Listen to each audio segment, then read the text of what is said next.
नमस्कार दोस्तों, आप सबका बहुत बहुत स्वागत है आपके इस चैनल पर जिसका नाम है फिजिक्स वाली ट्यूशन क्लास। दोस्तों, हम यहाँ पर क्लास 12 की फिजिक्स को पढ़ रहे हैं और यूनिट 1 हमने पढ़नी स्टार्ट करी है। इससे पहले के पार्ट उनमें मैंने स्टार्टिंग से आपको पढ़ाया है। अगर आपने अभी तक नहीं देखे हैं तो चैनल पर जाइए और इससे पहले के पार्ट्स देखिए। आज का जो पार्ट रहने वाला है इसमें हम इलेक्ट्रिक फील्ड के डेरिवेशन करेंगे ड्यू टू डाइपोल। अच्छा, इससे पहले पार्ट में हमने पढ़ा था कि इलेक्ट्रिक डाइपोल क्या होता है। तो इलेक्ट्रिक डाइपोल होता है एक नेगेटिव चार्ज और एक पॉजिटिव चार्ज को साथ में जोड़ दिया जाए तो वह एक इलेक्ट्रिक डाइपोल बन जाता है। इसकी खासियत यह है कि दोनों चार्जेस की वैल्यू यानी कि मैग्नीट्यूड सेम होना चाहिए और पोलैरिटी डिफरेंट होनी चाहिए, यानी कि एक पॉजिटिव क्यू होना चाहिए और एक नेगेटिव क्यू होना चाहिए। हमने यह भी पढ़ा था कि इलेक्ट्रिक डाइपोल मूवमेंट क्या होता है। इलेक्ट्रिक डाइपोल मूवमेंट का फॉर्मूला निकल के आया था P vector is equal to Q 2L vector. यहां पर 2L उन दोनों चार्जेस के बीच की दूरी थी। तो आज जो हमारा टॉपिक है मैं उसकी यहां पे हेडिंग डाल देता हूं।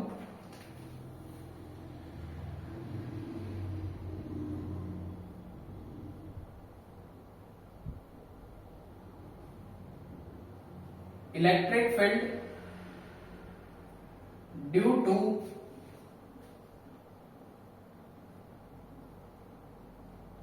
इलेक्ट्रिक डाइपोल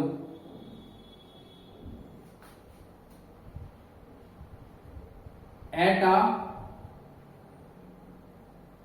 पॉइंट ऑन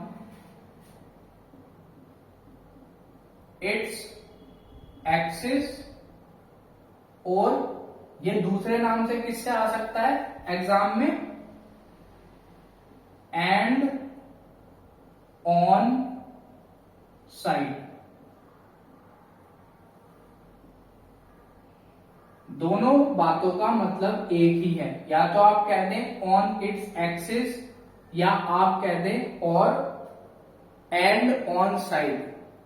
तो यहां पे हम डायग्राम बनाते हैं पहले और डायग्राम से समझते हैं। तो देखिए यहां पे ना आपको क्या कहा गया है, हम हर चीज को डेरिवेशन को इसी फॉर्मेट में करेंगे जो यहां पे मैं लिख रहा हूं। आपसे कहा गया है इलेक्ट्रिक फील्ड निकालना है आपको एक इलेक्ट्रिक डाइपोल की वजह से। तो सबसे पहले एक इलेक्ट्रिक डाइपोल बना लेते हैं। तो इलेक्ट्रिक डाइपोल का मतलब है कि आपके पास में एक नेगेटिव क्यू है और एक है पॉजिटिव क्यू। ये दोनों आपस में जुड़े हुए हैं। हमने माना था इनका सेंटर है O और इनके जो टोटल लेंथ है वो है 2L। तो इसीलिए हमने इनकी हाफ हाफ लेंथ करके लिखा है O से L और L दोनों तरफ। आपसे कहा गया है इलेक्ट्रिक फील्ड निकालना है इलेक्ट्रिक डाइपोल की वजह से eight a point on its axis और एंड ऑन साइड। तो देखिए इलेक्ट्रिक डाइपोल की एक्सिस क्या होगी। इलेक्ट्रिक डाइपोल की एक्सिस यही तो है जो इसकी लाइन है। तो अगर आप कहें कि इसी लाइन को थोड़ा आगे एक्सटेंड कर लिया जाए इस प्रकार से, तो यहां पे एक पॉइंट है आपके पास में P। आपको इस पॉइंट पे इलेक्ट्रिक फील्ड की वैल्यू फाइंड आउट करनी है। तो हमने पहले के पार्ट्स में एक चीज पढ़ी है कि जिस भी पॉइंट पे आपसे कहा जाए इलेक्ट्रिक फील्ड निकालना है उस पॉइंट पे आप एक unit positive coulomb charge consider कर लो। तो मैंने यहां पे क्या करा, P पॉइंट पे एक +1 कूलाम्ब का चार्ज रख दिया। +1 कूलाम्ब का चार्ज रख दिया, अपने दिमाग से ऐसे ही रख दिया, कंसीडर कर लिया कि P पॉइंट पे रखा हुआ है। तो देखो अब होगा क्या। अच्छा, इस P पॉइंट की दूरी भी मान लेते हैं जो कि हम सेंटर O से मान रहे हैं कि P पॉइंट की दूरी सेंटर O से R है। कितनी है? R। यह दूरी यहां पे स्मॉल r दिखाई जा रही है। तो देखिए अब होगा क्या, यह Q नेगेटिव Q इस +1 को क्या करेगा, अट्रैक्ट करेगा। तो इस पे लगने वाला जो इलेक्ट्रिक फील्ड नेगेटिव Q की वजह से है उसकी डायरेक्शन रहेगी टुवर्ड्स नेगेटिव क्यू। तो इसे यहां पे हमने E1 नाम दे दिया। याद रखना है E1 नेगेटिव क्यू की वजह से है। आप ऐसा भी कर सकते हैं कि यहाँ पे 1 लिख सकते हैं इसे, और इसको ब्रैकेट में 2 लिख सकते हैं कि यह तो हो गया फर्स्ट चार्ज। तो फर्स्ट चार्ज की वजह से जो लग रही है वो हो गई E1, और उसकी डायरेक्शन क्या आ रही है आपके पास में, टुवर्ड्स नेगेटिव क्यू, क्योंकि ये +1 को क्या करेगा, अट्रैक्ट करेगा। अब इसी प्रकार से पॉजिटिव क्यू के कारण क्या होगा, पॉजिटिव क्यू जो आपका प्लस क्यू है यानी कि सेकंड वाला चार्ज है, यह इस +1 कूलाम को रिपेल करेगा। रिपेल करेगा तो इसे दूर भेजेगा। तो इस पे जो इलेक्ट्रिक फील्ड बना सेकंड वाले चार्ज की वजह से E2, वो आपका आया है उससे अवे फ्रॉम Q2। ये बात आपको समझ में आ गई। चलिए हम अब इसका टू फाइंड लिखते हैं। तो देखिए हमें निकालना है टू फाइंड इलेक्ट्रिक फील्ड, या फिर इसे लिखना चाहिए total electric field. Total electric field at point P due to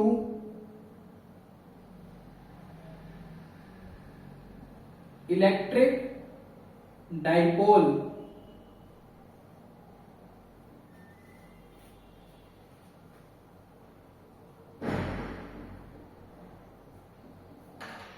which is at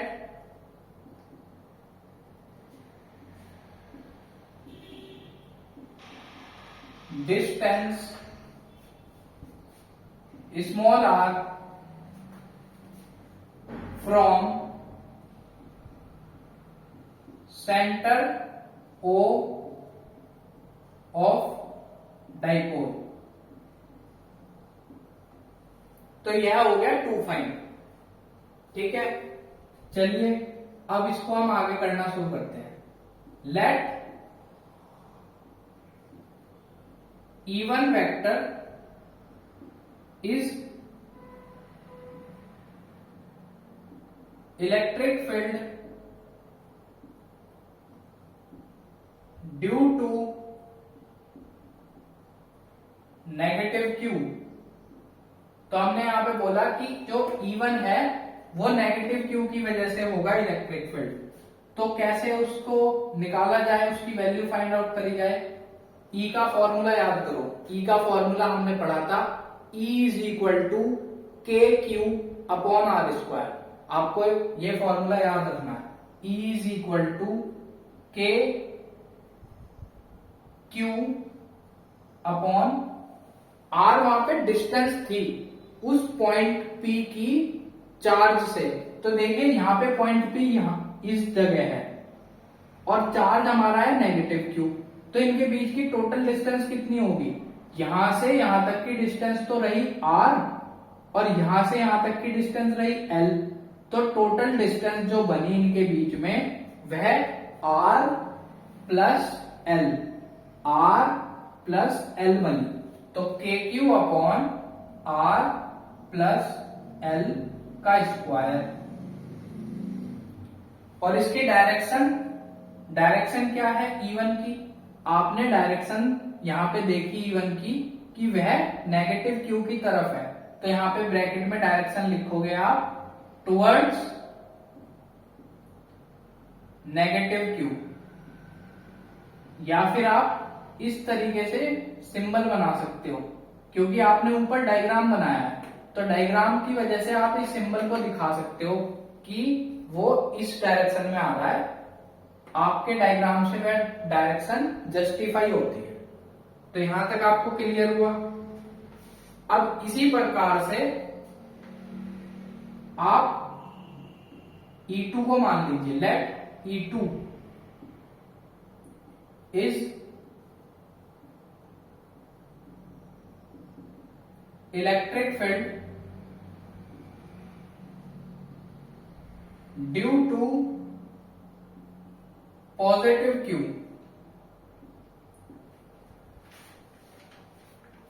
positive Q की वजह से जो इलेक्ट्रिक फील्ड है उसे हमने E2 मान लिया। मैं यहां से 1 और 2 हटा देता हूं, पहले हमने समझने के लिए लगाए थे, अब इनको मैंने यहां से हटा दिया क्योंकि हमने यहां लिख दिया let E2 is electric field due to positive Q.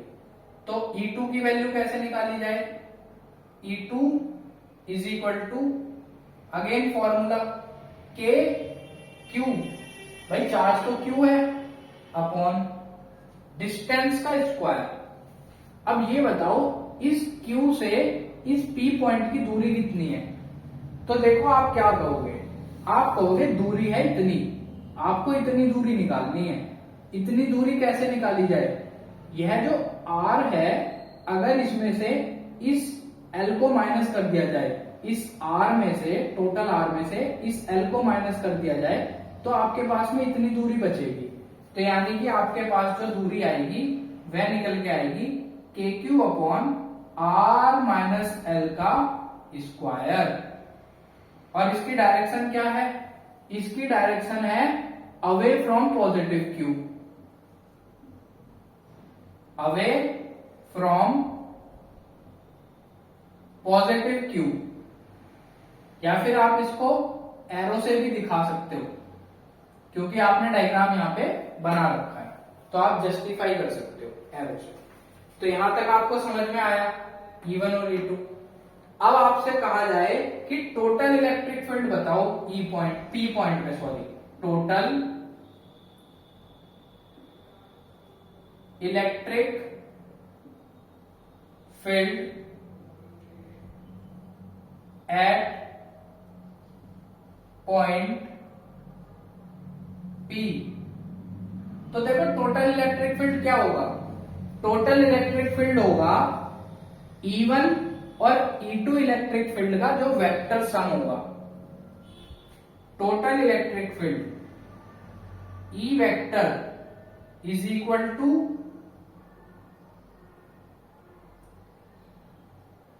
E1 vector plus E2 vector, और ये वेक्टर सम है, यह यहां पे वेक्टर सम है। आपको पता है वेक्टर सम को जब हम सॉल्व करते हैं तो हमेशा डायरेक्शंस के प्लस और माइनस लिए जाते हैं। अब हम डायरेक्शन कैसे कंसीडर करेंगे, तो समझिए यह नेगेटिव क्यू है, यह पॉजिटिव क्यू है। डाइपोल मोमेंट हमेशा नेगेटिव से पॉजिटिव क्यू की तरफ होता है, आपने पढ़ रखा है। P वेक्टर जो है वो नेगेटिव क्यू से पॉजिटिव क्यू होता है। तो एक तो तरीका है कि इस P वेक्टर की डायरेक्शन को पॉजिटिव माना जाए, तो E2 वेक्टर जो है वो P की डायरेक्शन में है तो उसको तो प्लस साइन के साथ ले लेंगे, और E1 अपोजिट है तो उसको माइनस ले लेंगे। ठीक है, तो यहाँ पे जब हम इसे आगे सॉल्व करेंगे तो हम क्या करेंगे कि E1 को तो ले लेंगे माइनस, तो इसलिए E2 हो जाएगा प्लस, तो E2 माइनस E1 जो है वो यहाँ पे टोटल बन जाएगा।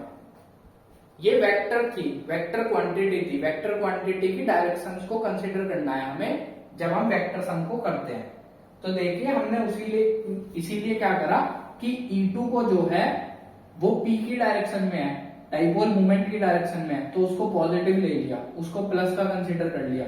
और E1 ऑपोजिट डायरेक्शन में था E2 के, तो वो ऑब्वियसली माइनस हो जाता, नेगेटिव साइन के साथ आ जाता। यह तो पहला तरीका है।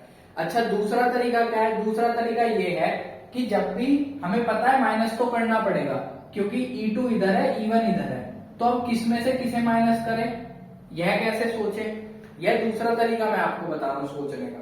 तो उस केस में हम क्या करते हैं, हम हमेशा बड़े में से छोटे को घटाते हैं।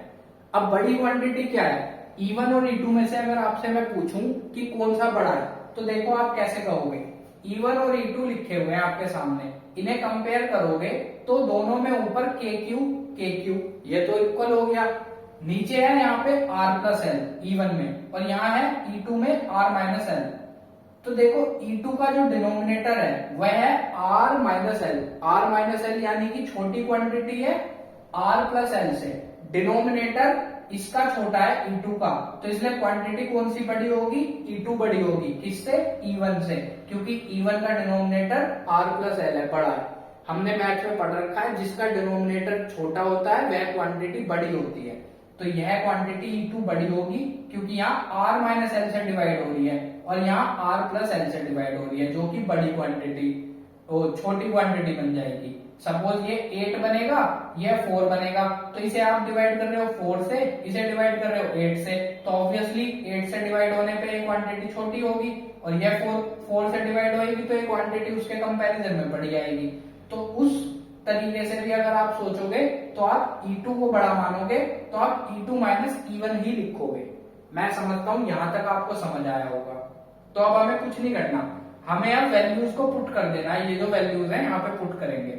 हमारे पास बोर्ड पे जगह नहीं है, तो मैं आपसे कहूंगा कि आप वीडियो को पॉज करके इतना नोट कर लें और उसके आगे का फिर मैं आपको ऊपर मिटा के फिर करवाता हूं। तो आपने नोट कर लिया होगा। चलिए अब हम आगे चलते हैं।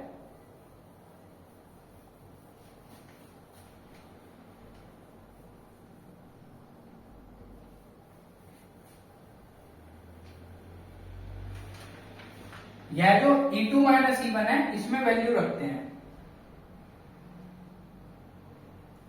E2 की वैल्यू ये भी आपके पास में K Q upon R minus L का स्क्वायर माइनस E1 की वैल्यू ये भी आपके पास में K Q upon R plus L का स्क्वायर।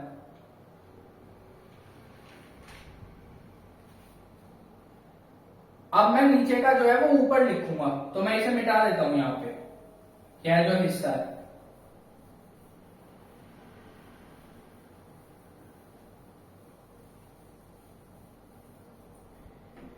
तो आपके पास में आ गया है E is equal to K Q upon R minus L का square minus K Q upon R plus L का स्क्वायर।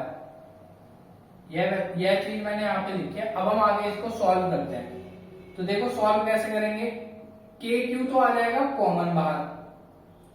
अच्छा, इन दोनों का ले लिया एलसीएम, एलसीएम लेके बन जाएगा ये R minus L R plus L, और जो स्क्वायर था उसको कॉमन ब्रैकेट में ले लिया।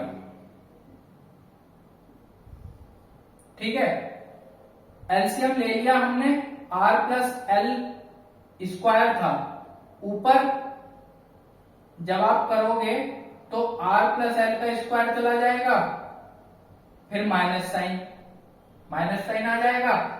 यहां R प्लस एल का स्क्वायर था तो R माइनस एल का स्क्वायर इधर चला जाएगा, R माइनस एल का स्क्वायर। यहां तक आपको समझ आया होगा। आगे इसको सॉल्व करते हैं।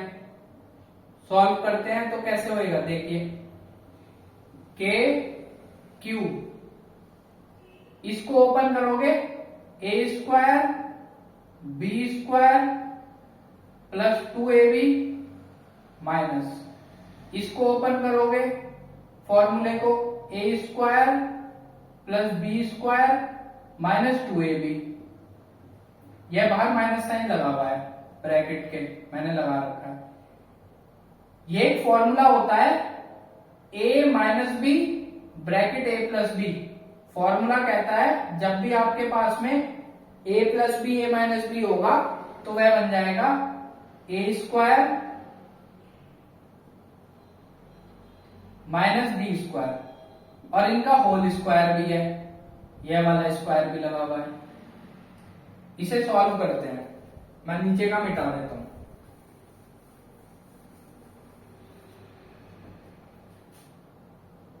तो सॉल्व करने पर कैसे बनेगा, K Q R square plus L square plus 2RL minus के मल्टीप्लाई करते हैं अंदर ब्रैकेट में खुलने पे, तो minus R square minus L square, और ये माइनस माइनस क्या हो जाएगा, प्लस का 2RL अपॉन, इसको भी यहां पे अभी ऐसे ही लिखते हैं, R² माइनस L² ही लिखते हैं। ऊपर आप सॉल्व करोगे तो ये R² L² कट जाएंगे, 2RL हो जाएगा 4RL। तो आपके पास में जो वैल्यू बनेगी यह बनेगी K Q 4RL upon R² minus L² का होल स्क्वायर। ये आ रहा है सॉल्व करके, यहां तक कोई दिक्कत नहीं होगी आपको। अब एक चीज समझिए, देखिए डाइपोल जो होता है ना वह बहुत छोटी चीज है। हमने पढ़ा था कि डाइपोल के जो ये दूरी होती है बहुत ही छोटी होती है। अच्छा, ये P पॉइंट की दूरी तो R कितनी भी हो सकती है, कितनी भी ज्यादा हो सकती है। तो हमें पता है कि अगर हमारा डाइपोल आइडियल है, आइडियल मतलब जैसा कि एक्चुअल में होता है, हमने पिछले टॉपिक में यह पढ़ा था कि NaCl भी एक डाइपोल है। तो NaCl की जो दूरी है वो तो दिखती भी नहीं है, कितनी छोटी दूरी होती है। तो अगर डाइपोल आइडियल होगा देन आपकी जो L दूरी है वो R के कंपैरिजन में बहुत ही कम होगी।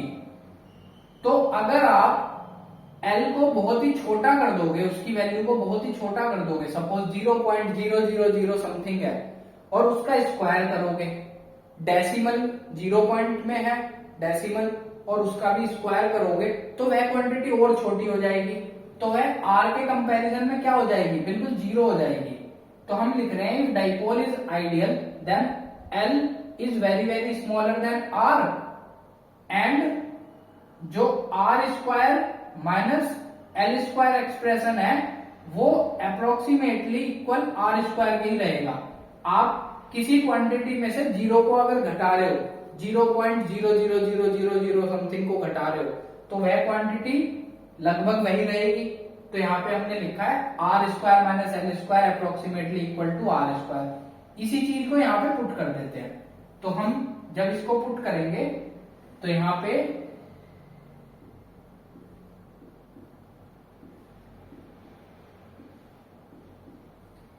E इज इक्वल टू बन जाएगा K Q, ये जो 2RL है मैं इसको अभी जानबूझ के इस तरीके से लिख रहा हूं, 2L इंटू 2R, जानबूझ के लिख रहा हूं मैं। और नीचे R² माइनस L² को R² लिख दिया मैंने।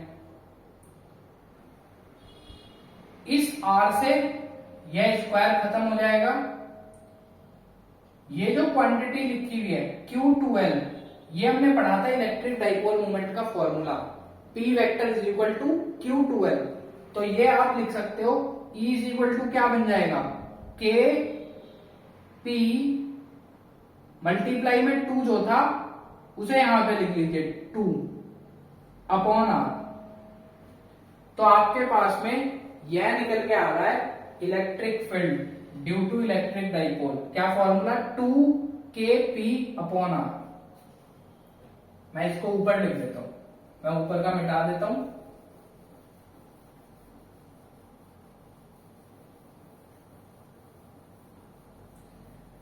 आप वीडियो को पॉज करके इसे नोट कर सकते हैं जो हमने करा है।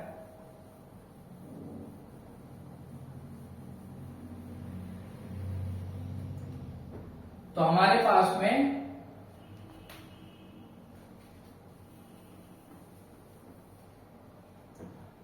निकल के आया E is equal to 2kp upon R। और इसकी डायरेक्शन क्या है, हमने देखा था इसमें E2 माइनस E1 हुआ था। तो E2 की डायरेक्शन माइनस E1, यानी कि जो बड़ी क्वांटिटी थी E2 थी, छोटी क्वांटिटी E1 थी। तो जो रिजल्टेंट डायरेक्शन होगी वो क्या होगी, E2 की होगी। तो E की जो डायरेक्शन है वो कैसी बन रही है, अगर यहां पे दिखाई जाए कि ये नेगेटिव Q, ये पॉजिटिव Q। और डाइपोल मोमेंट की डायरेक्शन होती है नेगेटिव टू पॉजिटिव। इसकी एक्सिस पे पॉइंट P था और इस पे जो इलेक्ट्रिक फील्ड निकल के आ रहा है नेट, वो आ रहा है ये, उसकी डायरेक्शन क्या है, डाइपोल से अवे आ रही है, नेगेटिव क्यू से दूर की तरफ, पॉजिटिव क्यू से भी दूर की तरफ। आपको ये बात समझ में आई होगी।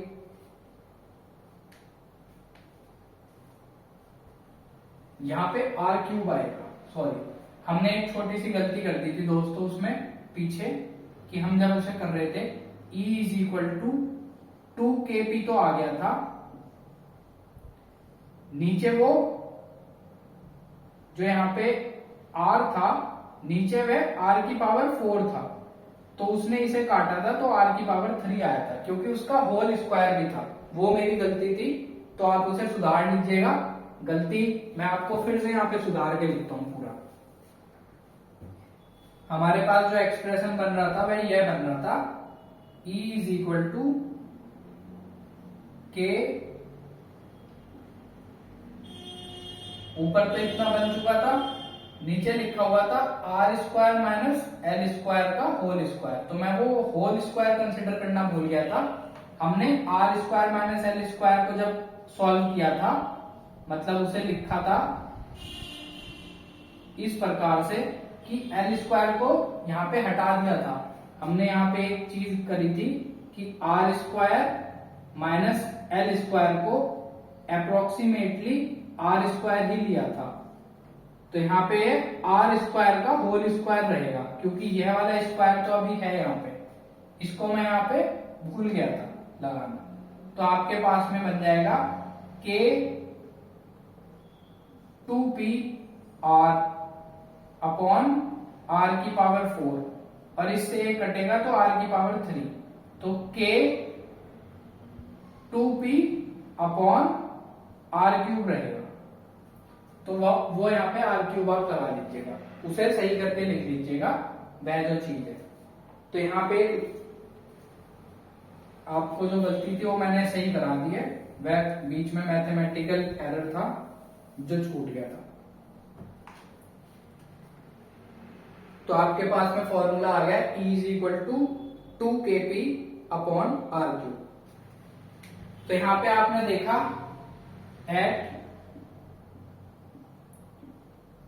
एंड ऑन साइड या फिर एक्सिस पर, at end on side direction of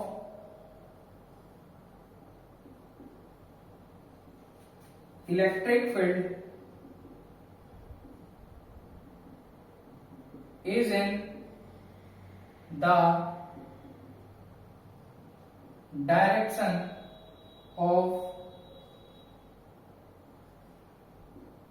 dipole moment,